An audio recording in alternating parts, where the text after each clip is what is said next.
سورہ اعراف کی آیت الذین یتبعون الرسول النبی الامی الذی یجدونہ مکتوبا فی التوراۃ والانجیل یأمرهم بالمعروف وینہاہم عن المنکر ویحل لهم الطیبات ویحرم علیہم الخبائث ويضع عنهم إسرهم والأغلال التي كانت عليهم فالذين آمنوا به وعزروه ونصروه واتبعوا النور الذي أنزل معه أولئك هم المفلحون۔ اس آیت کے سلسلے میں گفتگو چل رہی تھی۔ حضرت موسیٰ علیہ السلام کی دعا کے جواب میں اللہ تعالیٰ نے کہا کہ بھئی دنیا اور آخرت کی بھلائی تمہیں بھی ملے گی، تمہارے ماننے والوں کو بھی ملے گی، اور کامل طور پر آخری آنے والی امت کو ملے گی، جس کی صفات یہ ہے کہ وہ ایسے رسول کا اتباع کرتے ہیں جو رسول ہیں، نبی ہیں، امی ہیں، اور جن کا تذکرہ تورات اور انجیل میں ہے۔ یہ چار صفات بیان کی۔ پانچویں صفت اللہ تعالیٰ نے فرمائی یأمرهم بالمعروف وینہاہم عن المنکر۔ پانچویں اور چھٹی صفت کہ وہ نبی ایسے ہیں جو امی ہیں، جن کا تذکرہ تورات اور انجیل میں ہے، اور جو اچھی باتوں کا حکم کرتے ہیں اور بری باتوں سے روکتے ہیں۔ جتنے انبیاء اللہ تبارک و تعالیٰ نے انسانیت کی ہدایت کے لیے بھیجے، سب کا یہی کام تھا۔ سب اچھی باتوں کا حکم کرتے تھے اور سب بری باتوں سے روکتے تھے، لیکن نبی پاک صلی اللہ علیہ وسلم کی خاص صفت بیان کی۔ آپ چونکہ رحمت للعالمین ہیں، لہذا آپ کے امر بالمعروف اور نہی عن المنکر کرنے کا انداز ہی الگ تھا۔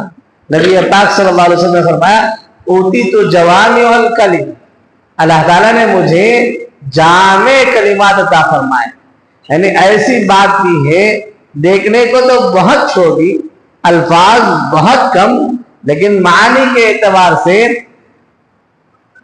سمندر ہے، چھوٹی چھوٹی باتیں ہیں۔ نبی پاک صلی اللہ علیہ وسلم کا چونکہ آپ سارے عالم کے لیے قیامت تک کے لیے نبی بنا کر بھیجے گئے تھے، ہر طبقہ اور ہر شعبے کے لوگوں سے آپ کی گفتگو ہوئی، لیکن انداز الگ تھا۔ آپ کا انداز مکے کے رہنے والوں کے ساتھ الگ تھا، ان کو سمجھانے امر بالمعروف اور نہی عن المنکر کا۔ آپ کا انداز جاہلوں کے ساتھ الگ تھا، ان پڑھوں کے ساتھ الگ تھا، دیہاتیوں کے ساتھ الگ تھا، اور آپ کا انداز ذی علم لوگوں کے ساتھ اور دنیا کے علوم میں مہارت رکھنے والوں کے ساتھ الگ تھا۔ آپ نے خطاب اہل مکہ کو کیا تو اس کا انداز الگ، مدینے کے بدوؤں اور دیہاتیوں سے کیا تو اس کا الگ، اور بادشاہوں کے سفراء آپ سے ملاقات کے لیے آئے تو ان سے انداز الگ۔ آپ نے بادشاہوں کے پاس خطوط بھیجے تو وہ انداز الگ۔ آپ کے سمجھانے کا انداز ہی نرالا تھا، آپ کے سمجھانے سے کوئی برگشتہ نہیں ہوتا۔ سخت سے سخت دل آدمی بھی آپ کی بات سن کر پسیج جاتا تھا، اس کا دل موم ہو جاتا ہے۔ سینکڑوں واقعات نبی پاک صلی اللہ علیہ وسلم کے اس انداز تفہیم کے سیرت کی کتابوں میں موجود ہے۔ ایک شخص آیا نبی پاک صلی اللہ علیہ وسلم کے پاس، اور اس نے کہا اللہ کے نبی صلی اللہ علیہ وسلم مجھے زنا کی اجازت دے دیجیے۔ کیا پوچھ رہا ہے؟ بدکاری، اور کس سے اجازت مانگ رہا ہے؟ امام الانبیاء سے، امام الانبیاء سے اجازت مانگ رہا ہے۔ ہم سے کوئی آ کر کہے حضرت مجھے ایک عادت ہے چوری کی، مجھے چوری کی اجازت دے دیجئے، کسی بڑے عالم دین سے پوچھے، وہ تو بعد میں کچھ کہیں گے، قریب میں رہنے والے شروع ہو جائیں گے۔ نامعقول، نالائق، تجھے عقل نہیں، ایک گناہ اور نافرمانی کی اجازت تو حضرت سے مانگ رہا ہے؟ کتنا زیادہ بد اخلاق ہے، اور فلاں ہے، فلاں ہوں گے نہیں ہوں گے نبی۔ اور ظاہر بات ہے بھئی ایک عالم دین بھی غصہ ہوگا ایسی بات پر، لیکن قربان جائے نبی پاک صلی اللہ علیہ وسلم کے سمجھانے کے انداز پر نبی پاک صلی اللہ علیہ وسلم نے ان کو بلا کر بٹھا لیا۔ کچھ دیر تک ساتھ میں بٹھائے اور اس کے بعد اللہ کے نبی نے پوچھا میں ایک سوال ہے، اگر کوئی آدمی تمہاری ماں کے ساتھ بدکاری کرنا چاہے تو تم اجازت دو گے؟ تو وہ تیش میں آ گیا، اللہ کے نبی آپ کیا فرما رہے ہیں؟ میں اس کی گردن مار دوں گا، میں اس کو کیفر کردار تک پہنچا دوں گا۔ اتنی بڑی بات، چھوٹی چھوٹی لڑائیوں میں کوئی کسی کو ماں کی گالی دے دیتا ہے تو وہ مرنے مارنے پر تیار ہو جاتا ہے، گالی دے دیتا ہے۔ اب یہاں تو معاملہ دوسرا تھا،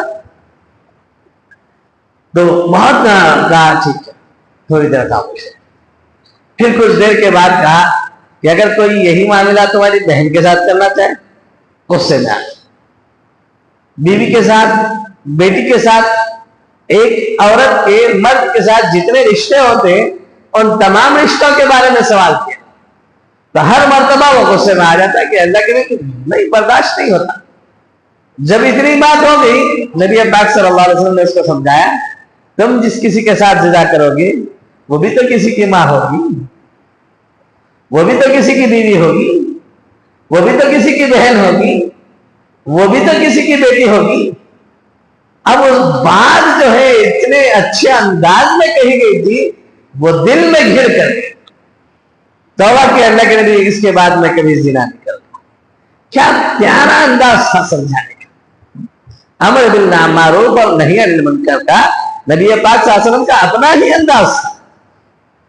ایک صحابی آئے، ترمذی میں لکھا ہے، حدیث موجود ہے، ایک صحابی آئے اور انہوں نے آ کر مسجد میں نماز پڑھی۔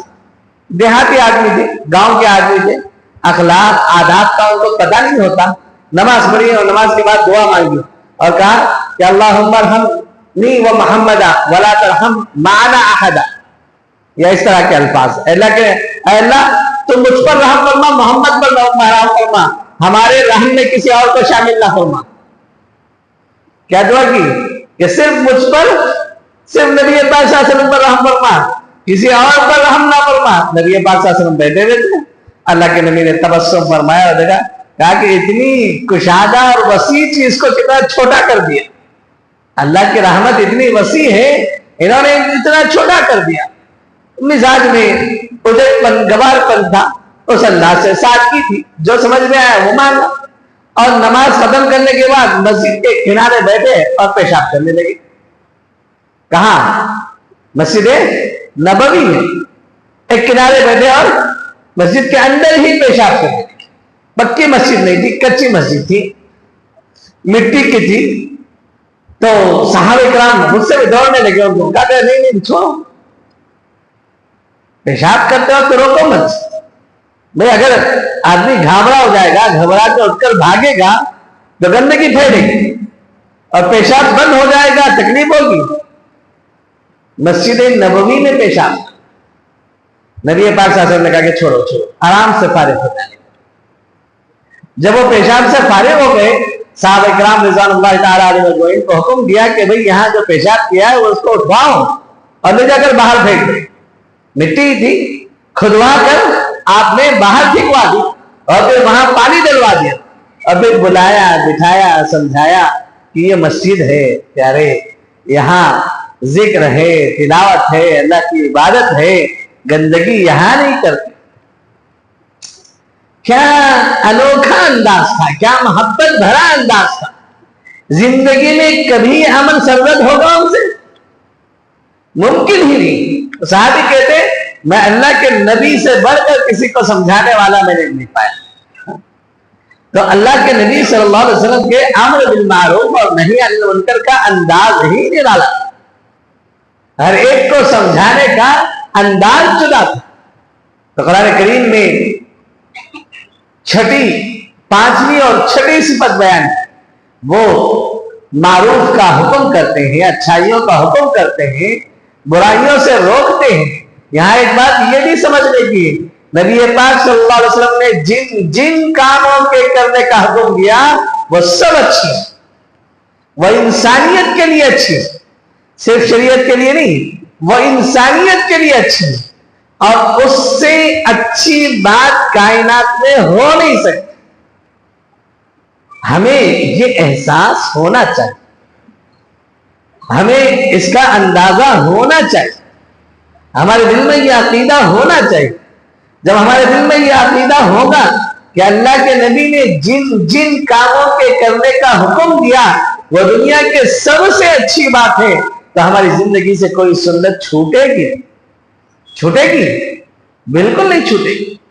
حضرت سلمان فارسی رضی اللہ تعالیٰ عنہ کی وہ حدیث، مشرکین نے اور یہود و نصارہ نے آپ کا مذاق اڑایا، کہا کہ عجیب لوگ ہیں آپ کے نبی آپ کو سمجھتے کیا ہیں؟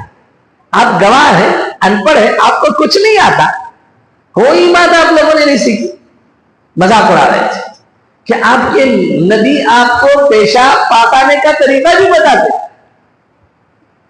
ہم اور آپ ہوتے تو شرمندگی سے سر جھکا لیتے۔ وہ صحابہ تھے۔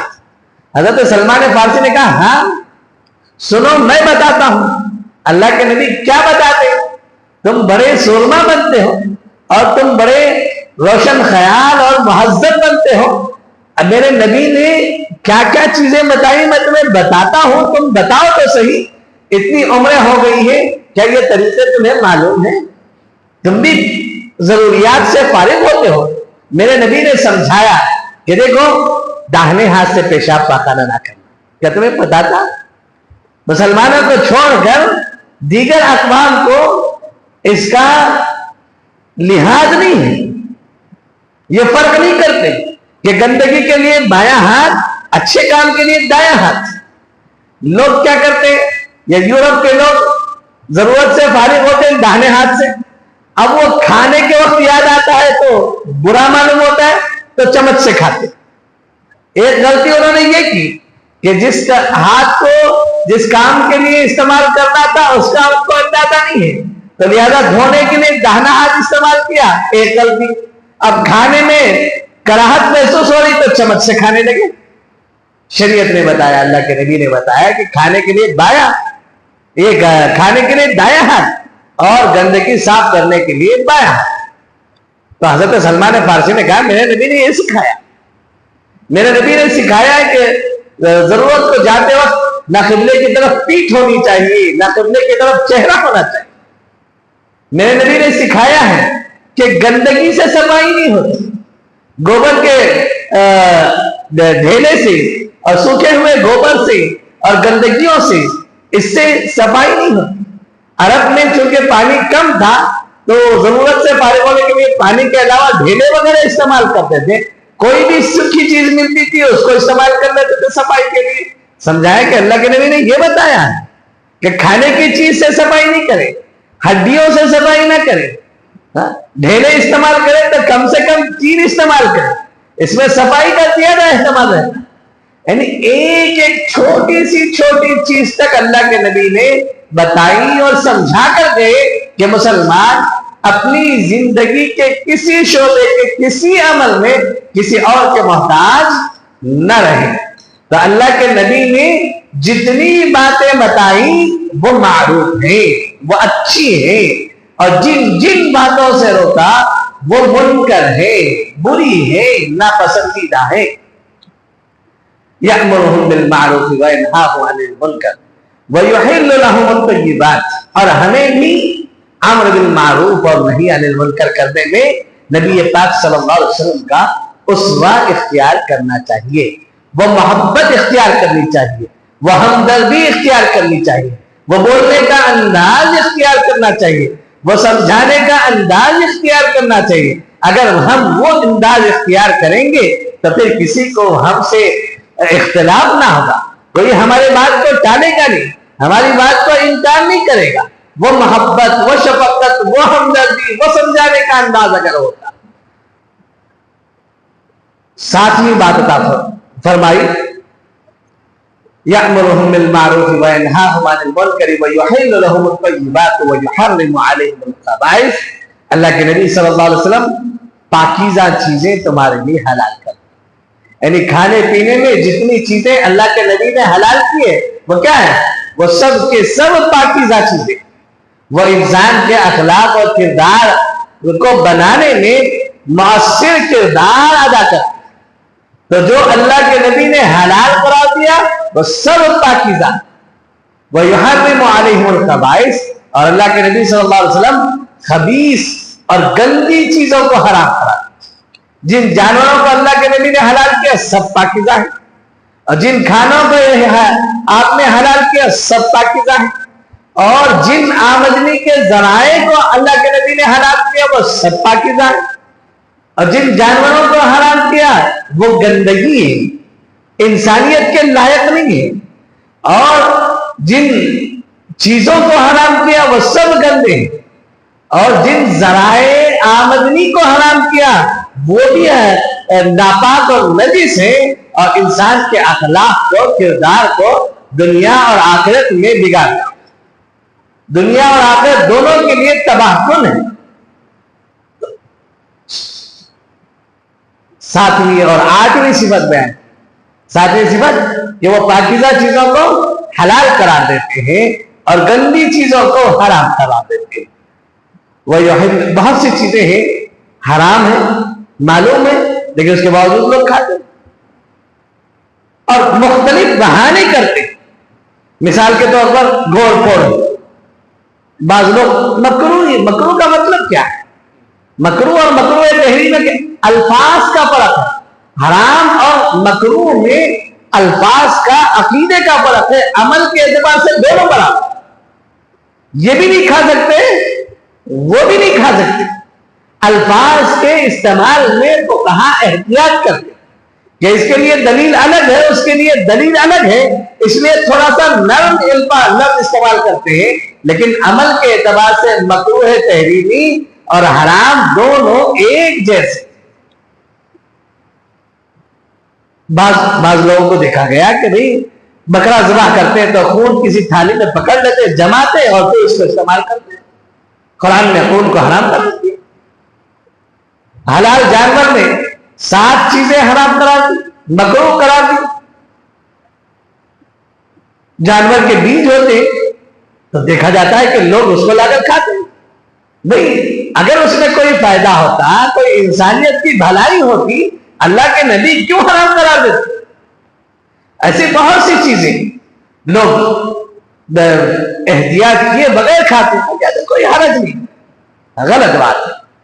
اللہ کے نبی نے جو حرام قرار دیا وہ ناپاک چیزیں ہیں، گندی چیزیں ہیں، خبیث چیزیں ہیں، انسانیت کی طبیعت کے لیے بری اور ہلاک کرنے والی اور مزاج کو بگاڑنے والی۔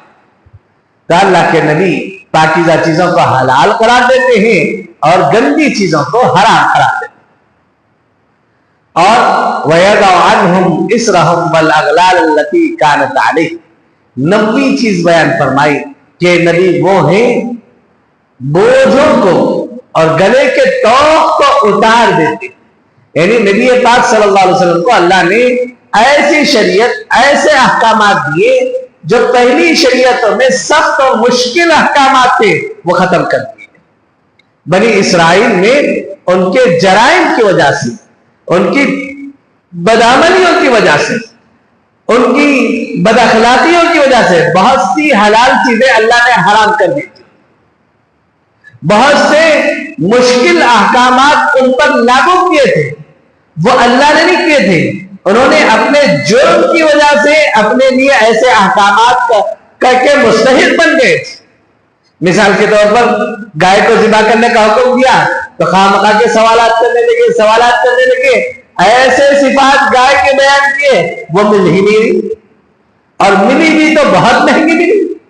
پہلے کہا گائے ذبح کر دو، کوئی بھی گائے ذبح کر دیتا معاملہ ختم ہو جاتا، نہیں اس کا رنگ بتاؤ، اس کی عمر بتاؤ، وہ دکھنے میں کیسی ہونی چاہیے، وہ کیا ہونی چاہیے، کس عمر، ایسے سوالات کیے، سوالات کی وجہ سے سختی کی گئی۔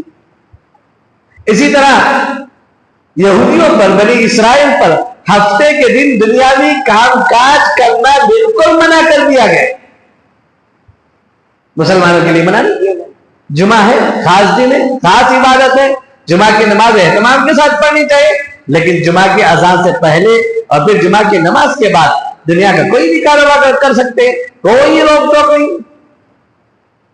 بنی اسرائیل میں یہ حکم تھا کہ اگر کپڑے پر گندگی لگ گئی تو دھونے سے پاک نہیں ہوتا بلکہ اتنا کاٹ کر پھینک دینا پڑتا.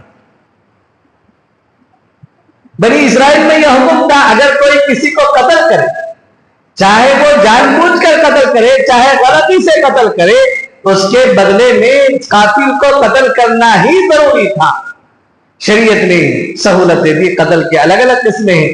جان بوجھ کر قتل کرتا ہے تو قتل کیا جائے گا, بھولے سے قتل کر دیا تو بجائے قتل کے خون بہا دینا پڑے گا, اس کے جان کی قیمت دینی پڑے گی جو شریعت میں مقرر ہے.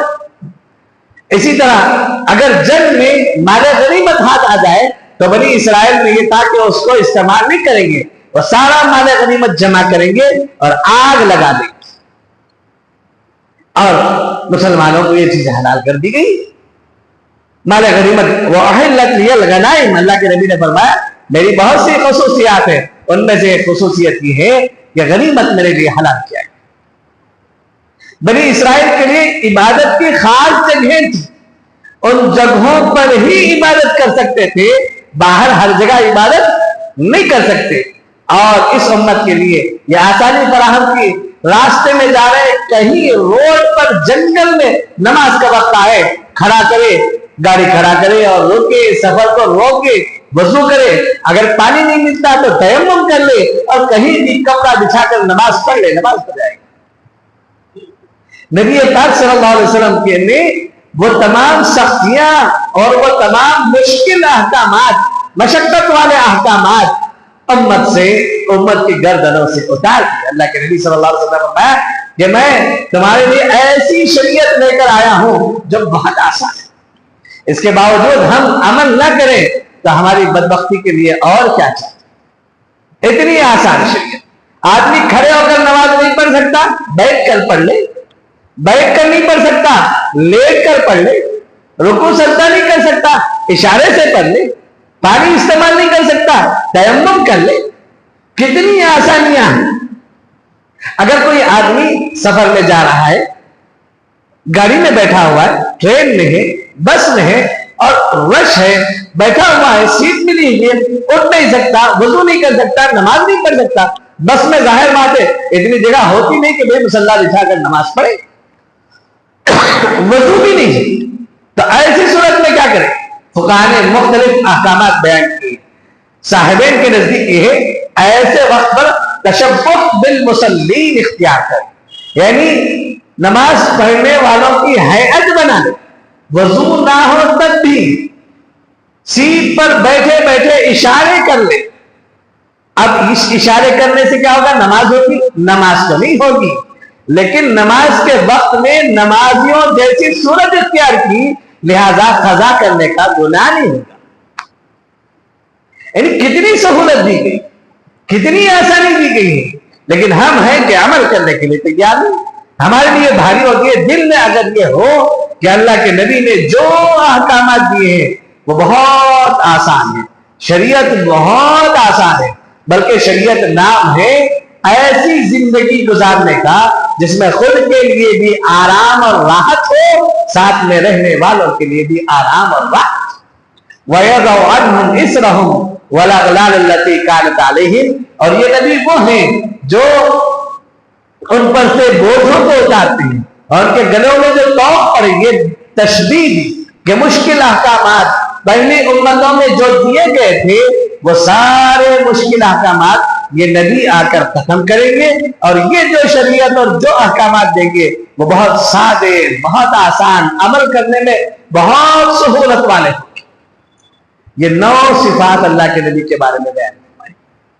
رسول, نبی, امی, تورات اور زبور میں جن کا تذکرہ ہے, جو امر بالمعروف کرتے ہیں, جو نہی عن المنکر کرتے ہیں, جو پاکیزہ چیزوں کو حلال قرار دیتے ہیں, جو خبیث اور گندی چیزوں کو حرام قرار دیتے ہیں, اور جو مشکل احکامات کو ختم کر کے آسانیاں فراہم کرتے ہیں. پھر مسلمانوں کو کچھ ذمہ داری دی گئی. اب مسلمانوں کی یہ نبی کی صفات, مسلمانوں کی ذمہ داریاں کیا, انشاءاللہ کل اس کے سلسلے میں تفصیلی طور پر بتایا جائے گا. اللہ تبارک و تعالی ہمیں ہماری شریعت, ہمارے نبی کے امتی ہونے کی عظمت کا احساس عطا فرمائے. اور احکامات کی آسانی اور سہولت کا ہمیں احساس عطا فرمائے، اور اپنی زندگیوں میں شریعت کو اختیار کرنے کی توفیق عطا فرمائے، ہم کو اسلامی احکامات کے سانچے میں مکمل طور پر عظمت کے ساتھ، قدر کے ساتھ، احساس احسان کے ساتھ، اللہ تعالیٰ نے احسان کے اس احساس کے ساتھ عمل کرنے کی توفیق عطا فرمائے۔ وآخر دعوانا الحمدللہ۔